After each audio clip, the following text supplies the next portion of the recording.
Hey there, everyone. Welcome to another Watch Week recap. I messed up here. I usually play an intro that gives enough time for me to come up. Again, I'll say it again. Happy Sunday. Welcome to another Watch Week recap with the Bobby Legs on the Bobby Legs channel. Enjoying my coffee this Sunday morning.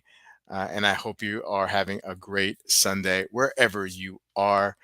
And let's before we get going, right? I don't do sponsors content. I don't get paid for reviews. So your likes, your subscribes, your shares are really appreciated.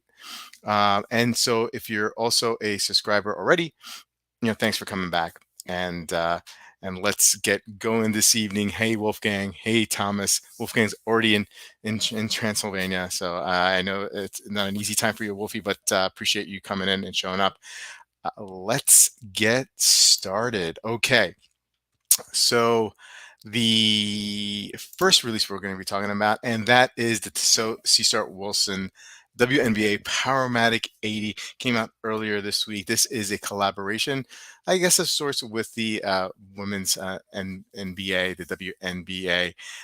You have a 40 millimeter diameter, 12.5 millimeter case thickness.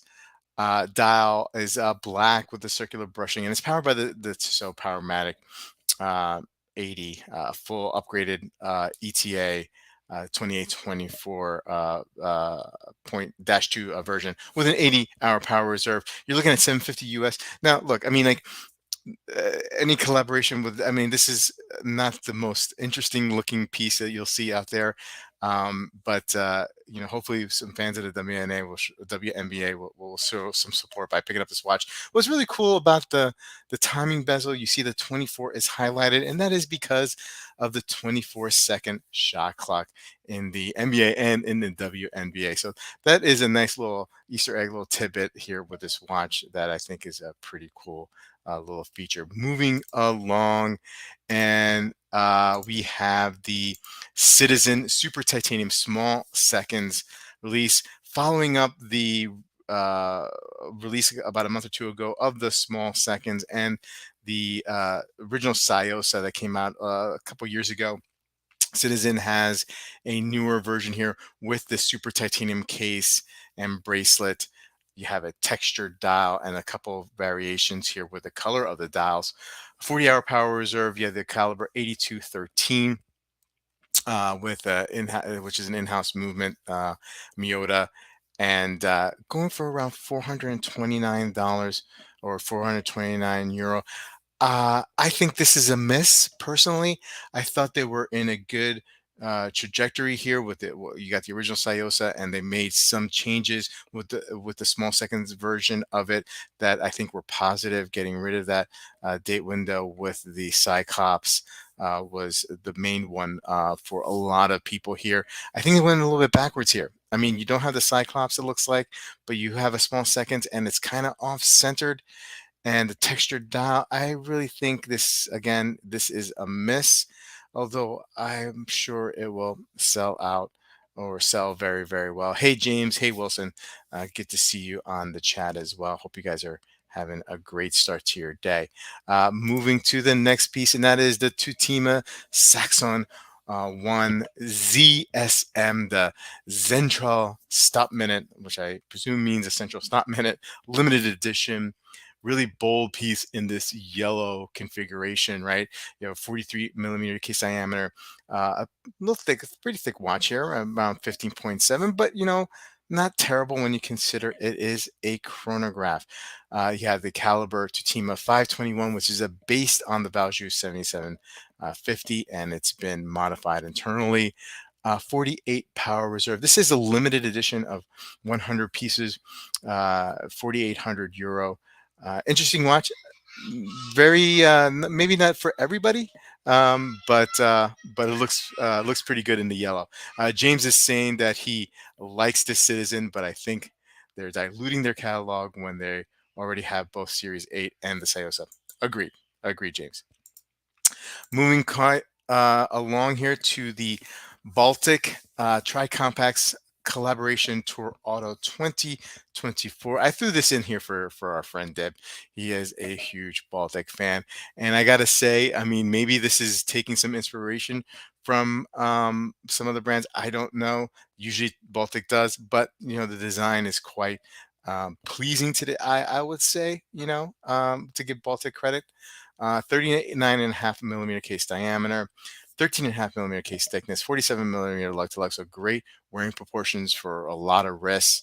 The movement is a Solita SW510 hand wound chronograph. It is a Valjoux base and a 63-hour power reserve. So pretty ample power reserve. It comes with a rally timer set that includes a dash clock and a stopwatch. So very similar to something that Handhard had released early in the year with one of their collaborations, and they have the dashboard dial and the stopwatch. 2,100 euros you're looking at here. So Deb, please go get this one. Following up is the Chopard Millimiglia, a classic chronograph, the JX7. Now, this is an update to a previous release and line. The difference here is that you have this lucent steel version and this lucent steel with lucent gold version, right? So a 40.5 millimeter diameter, almost a 13 millimeter case thickness on this one. Midnight blue lacquered dial. And you also have a COSC certified chronograph based on the ETA 322-11, 54-hour power reserve. The strap is this Dunlop type tread tire pattern. I love these straps that Chopard has paired up with this racing inspired chronograph. I think it's very, very cool, right? I mean, could this be your only chronograph in the collection? Probably not. If you're a chronograph fan when you pick up this watch, so you probably have multiple chronographs, I would imagine. But this is a really, really cool piece, and I love that strap. Limited to 250 pieces in a lucent steel, and 50 piece for the lucent steel and gold. You're looking at it around 11,000 euro for the steel and 13,000 for the lucent gold with the steel. A little high on price, but maybe with the limited pieces, people will snatch these up. Going to another chronograph, so very chronograph heavy, the Omega Speedmaster Chronoscope Paris 2024 edition, the Olympic edition. Chronoscope, a model that is a newer model in the last couple of years. You have a 43 millimeter case diameter, 13 millimeter case thickness, and 48 0.6. So really great wearing proportions for sure. Stainless steel in the 18K moonshine gold variation. The dial is silvery white opaline dial with a black and sub dials, and the Arabic numerals are an 18 karat gold moonshine gold. I love the way they look. They really pop on the dial. I think this is a really cool release. I don't know if I was crazy about it earlier in the week when I saw it, but now after staring at some pictures and doing some research for this presentation, I really dig the watch and dig the way it looks. It has the Omega caliber 9908, 9909 in-house master chronometer certified hand movement, vertical clutch, column wheel, coaxial escapement, all the bells and whistles that you're going to get with this Omega movements, chronograph movements, and a 60-hour power reserve. So it's a special edition. It's not limited, but you're looking at around 10,400 euro or 10,800 euro in steel, depending on whether you get a strap or the bracelet, and 36 and 56 if you're looking at the gold.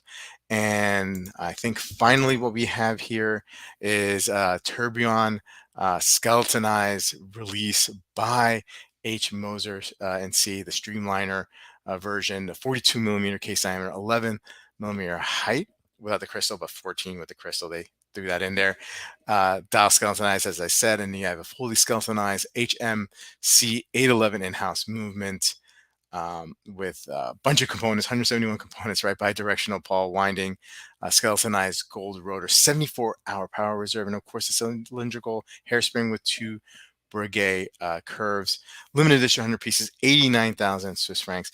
This is just a beautiful piece. I love it. I'm not a big fan of skeletonized dials, but you have the dial element, the small dial element on top that kind of like breaks it up a little bit, and of course the tourbillon at the 6 o'clock position. And I think I do not necessarily see this as a skeletonized watch per se. Although there's a lot of skeletonized elements to it because of the other two, the dial and the see-through dial and the tourbillon. It kind of like it kind of it makes it more than just a skeletonized watch to me, and, and it makes it more appealing because again, I am not a huge fan of skeletonized dials, but I think this is a great release, and it's awesome. And if you are the opportunity to pick one of these up, I think can't fault you, man. It just looks great. Um, and hey, look, that is it. Again, really appreciate your support. Again, I don't do um, promotional videos. I don't do paid reviews. So your support, your subscription, your liking, your sharing, and all that is very, very much appreciated. Have a great rest of your Sunday wherever you are, and I'll see you back on Tuesday with another live stream. Thank you all, and have a great one.